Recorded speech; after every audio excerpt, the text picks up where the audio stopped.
Closure conversations, what they do, they create accomplishment. It's the place, the conversation in which accomplishment gets created. Create acknowledgement. Thank you for the work you did on. But a genuine thank you, where you're really thanking people for the work that they did. They create completion. It gives you opportunities, and I know around projects you do a lot of this. What worked, what didn't work, what can we put in different next time, what's going to be a success. Close the loops on the past goals, requests, and promises. Are any of you waiting for anything? Any of you waiting for anything? No? Nobody's waiting? No? So you're waiting for things. Have you closed the loop on that to find out when they're actually going to come through? Or are you going to keep waiting? How long will you wait? So closing the loop. How many of you have turned in something and you wonder what happened to it? Any of you turn in anything and you wonder what happened to it? That's an incompletion. That's a place where there's no closure. I wonder what happened to such a... Go ask them. What happened to that? You asked me for that big thing. Whatever happened to that? Oh, we turned that in. You know what one of the biggest sources of cynicism on organization change is? People are never told what happened. They invest all this work, do all these things that they're asked to do, whether it succeeds, and they're never told what the outcome or the consequences was. One of the major contributors to cynicism about organizational change, which is really easily dealt with. And then, whatever happened to? Some tips on closure conversations. Most common mistake, assuming people will complete the task by themselves. The get over it idea. Don't wait until the end of a project. Debrief regularly. Closure conversations can be had lots and lots and lots and lots of times. Clues that you might need a closure conversation. Loss of velocity, productivity, or energy. You notice people are becoming lethargic, they're kind of dragging, they're no longer really engaged. A clue that the barnacles have built up considerably. Cynicism, criticism, and complaining are also evidence that you need a closure conversation. And when in doubt, close something out. Oh, I don't know if I need closure or not. Well, good. Have one. But what would I close out? Whatever you have the issue about. You can raise that as an issue. Okay. Before we look at Smithers, though, I want to give you a couple examples, because one of the things that, one of the ideas you might get out of this is that you have to use these 4 conversations in sequence. You don't. These 4 conversations can be used in any sequence, and they need to be used according to what it is you're out to accomplish. So I'm going to read an example to you from a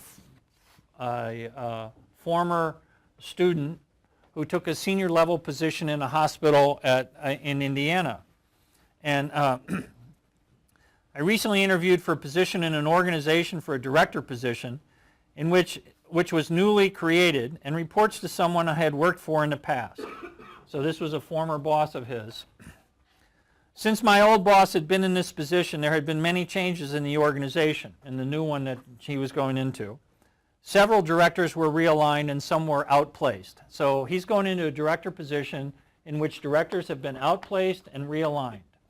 And here he comes, the fair-haired favorite of some prior boss.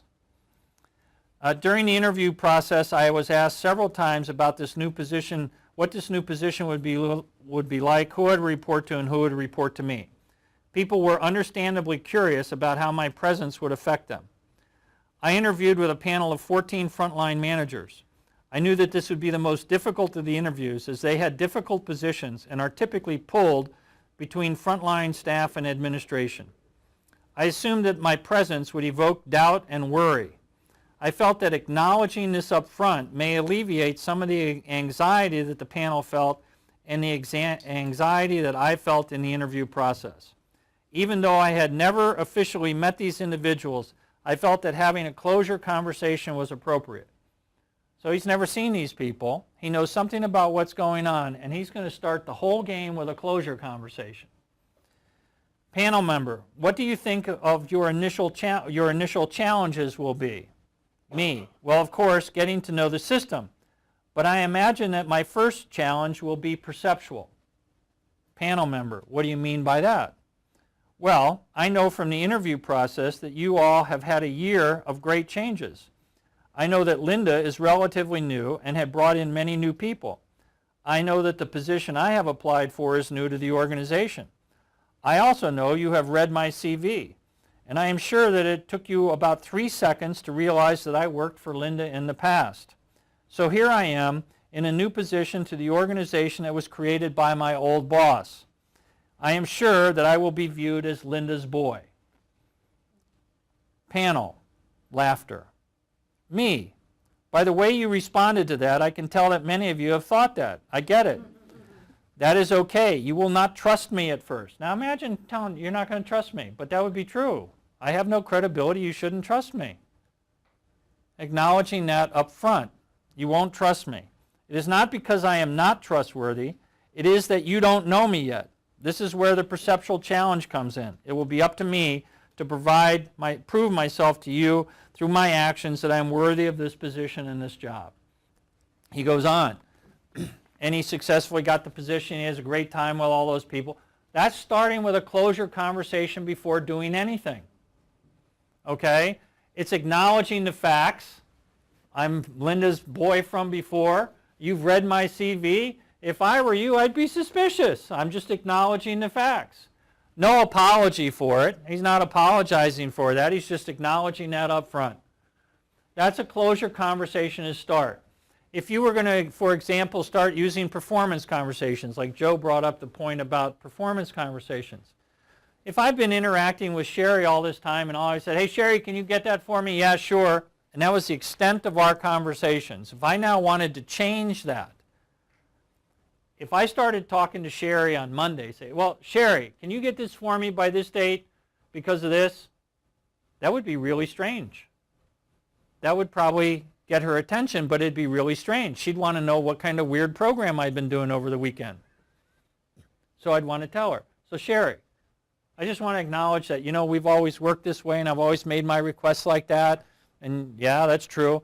Well, you know, I'm actually interested in creating a new kind of working relationship, and I really apologize for the fact that I've probably not given you all the information you needed in order to do the job.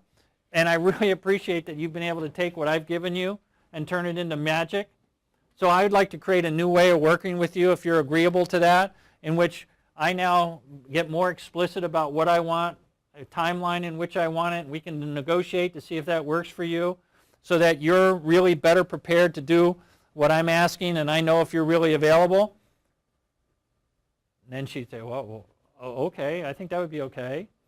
That's a closure conversation, which now makes it possible for me to propose a whole nother way of interacting with her. In almost every case, if you want to go back out of here and do something different, whether it's out of this course or out of any of the other courses you do, you want to go back and you want to start doing something different with people, give them a heads up. Have a closure conversation. Let them know this is how I have been doing things. This is how you and I have interacted, which is acknowledging the past. You can even apologize for, I can see now based on what I've learned that it hasn't worked as well for the two of us. So I just want to be responsible for that I've contributed to that. And I'd like to, I really do appreciate our relationship and how we work, whatever you want to say, that creates the opportunity for what's next. I promise you, if you have a conversation like that, that's an authentic conversation, the person you're talking about will be blown away. I mean, how many of you have ever had that kind of conversation with somebody?